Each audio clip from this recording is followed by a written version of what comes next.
Welcome to tutorialsinhand.com. In this video tutorial, we will look into one of the most important and asked question whether Java is pure or 100% object-oriented programming language or not. So you can find the notes that I have already written over here. Now, to be very specific, we can say that Java is not a pure object-oriented programming language. And the reason behind that is to be a pure object-oriented programming language, these all conditions must be satisfied. Okay, so the basic conditions, I think you all are aware about polymorphism, encapsulation, inheritance, abstraction, and every user defined type must be object. Just take a note of this. Every user defined type must be object, and all the operations performed on object must take place through methods exposed as object. Now, these are the two things which is generally not supported properly in Java, and that is why Java is not a pure object-oriented programming language. And there is also a check in inheritance as well. I have not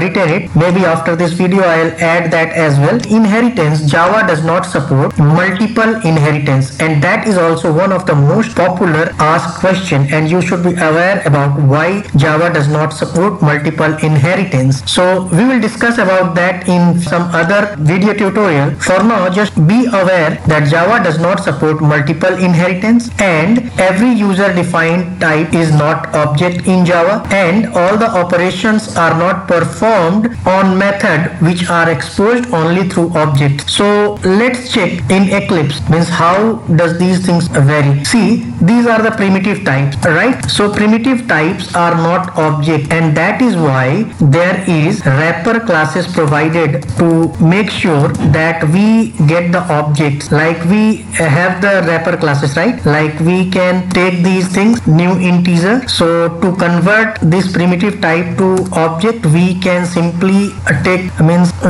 make use of this, right? New integer, and I think this is deprecated, but still you must be aware that this integer is something which is provided as a wrapper class to make sure that we get the object, means we can convert into objects of a particular primitive type. But primitive types are not object, right? But we can make use of these primitive types in Java, and that is why we can say that Java is not a proper object-oriented programming language because it makes use of primitive type. Okay, so this is one condition that we have explained, means everything is not object, primitive types are not object, right? And then multiple inheritance is not supported, and at the same time operator overloading is not supported, right? And all the operations must be through object, but we have static keyword in Java. Let's look at this program. Here we have a static method, tutorials in hand course, but when we are calling this method from the main, we are not making use of any object. We can directly call this method without help of any object or without creating any object, and that is why Java is not a pure object-oriented programming language. We are directly calling it. If it would have been pure object-oriented, then the call should only happen somewhere like this. We have to create the object of this tutorials in hand, and then only we could have used this object reference to call the method. But in this case, whenever a method is static, we can simply call without making use of any object, and that is why Java cannot be said as a pure object-oriented programming language. See, if we are creating object to call this one, then we can call it, but what is happening is we are getting warning sign which says the static method from type hello should be accessed in a static way. It means it wants to say that you don't require object to call that, you can call it directly, that is in the static way. And when you are calling it directly, then you see there is no error or no issue, and that is why Java is not pure OOP, right? Now now you can advocate easily whenever someone asks you in interview whether Java is a pure OOP or not. So you can give these reasons that we have stated over here, and you can make use of the programming logics as well to make them understand or explain them that why Java is not pure OOP.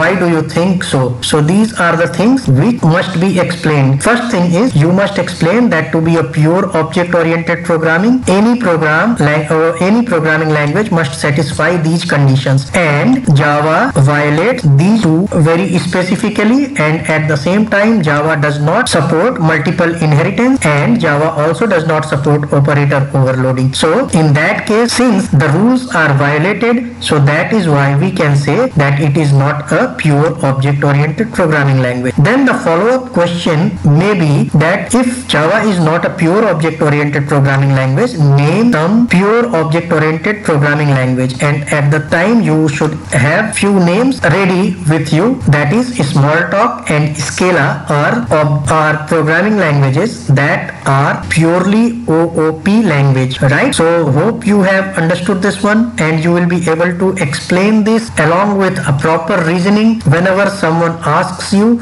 this question in the interview or in your exam. So keep learning, keep enjoying, and please like and subscribe our channel to help us motivate. Thank you.